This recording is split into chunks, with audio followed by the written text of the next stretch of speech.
Welcome back to the Tacomaholic channel, everybody. We are having a beautiful weather day here in Northern Virginia, and it is a perfect day to go over a few mini mods for the Tacoma that I have been building up over the past few months. And as you will see, some of them are a little bit old, so the truck may look a little different. As you know, mini mods are not large enough to have their own standalone video. Most of these are relatively inexpensive. I think the most expensive one I'll be going over today is about 50 bucks, so not too bad at all. So if that is something you are interested in, stay tuned. You have chosen wisely. And of course, if you like any of the mini mods I'm going over today, links for everything in the video description below.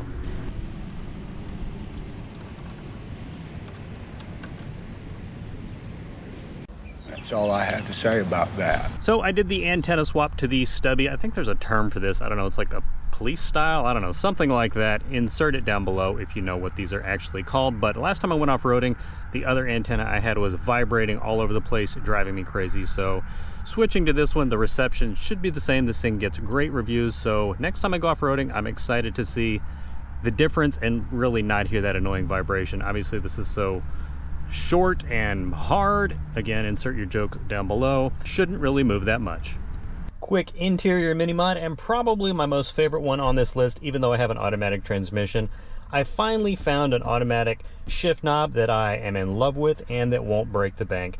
This one comes in at 50 bucks. It's from Mishimoto, which, you know, makes tons of Japanese, I think usually cooling related products, but I love this thing. It's sort of like a carbon or smoke chrome look. It really just blends in black, but love the way it looks. And like I said, about 50 bucks, so seems like about at half the price point of some of the other automatic shift knobs that I saw and liked, but just couldn't bring myself to spend 100 bucks for it. And if I can get this loose, it does simply twist right on. I think it comes with a few adapters so you can pick which kind of threaded insert to use, but very simple install, obviously. And this thing is pretty beefy on my little scale right here, coming in at 12.8 ounces. I mean, I know it's on automatic transmission, but just shifting, putting it into drive, all that stuff, it feels amazing using this thing. Really makes me wish I had a manual. And next on the list, if I can sort of get it in the sunlight so you guys can actually see, I finally broke down and added some of that edge guard trim for my Fender Flares. These are the plastic Fender Flares, not the actual like sheet metal underneath. Really just to sort of clean up the look, because this is actually wrapped in satin black, and when I cut the Fender Flares right here, I feel like over time, the edge of the wrap, it usually like tucks under and over, like lips over on the back. I feel like that might get threaded with like dirt and road salt and all that crap, so this should help with that.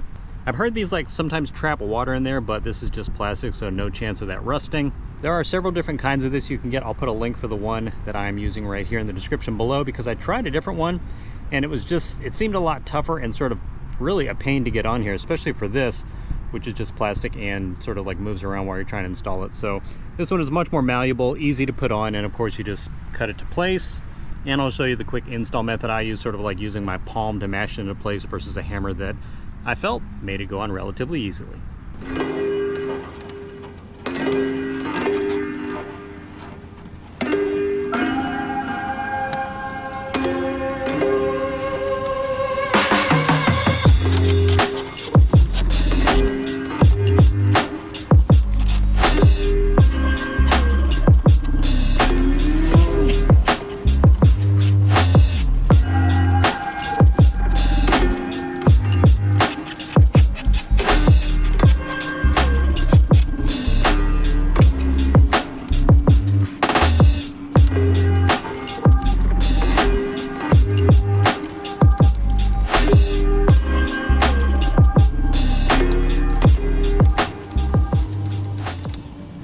And the next mod I'm going to go over is sort of weird now, since I had the Best Top Super Top on here, but I did not have this when I got it. I swapped all the bulbs for the third brake light, which is hiding right in there, from the regular incandescent bulbs to LED, and I'll go ahead and show you some daytime and nighttime before and after pictures for that.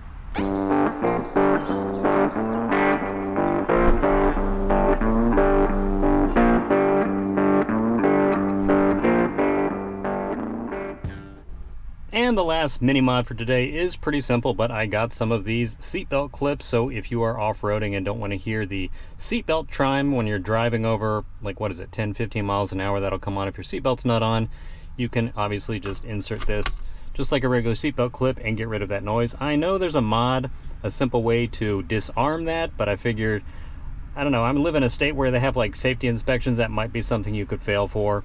I might do a video on that mod in the future, but in the meantime, watch it shoot out. Kind of shot out faster than I thought it would. That's what she said. Alright everyone, that will do it for this mini mod video. Be sure to comment below and let me know which of the mini mods I went over was your favorite. And I try to keep this sort of video short and sweet, trying to trim a little of the fat off the videos this year. So if you appreciate the sort of get to the point video style more, comment below and let me know. As always, thank you so much for supporting the channel by watching this video. Enjoy the rest of your week, and I'll see you in the next video.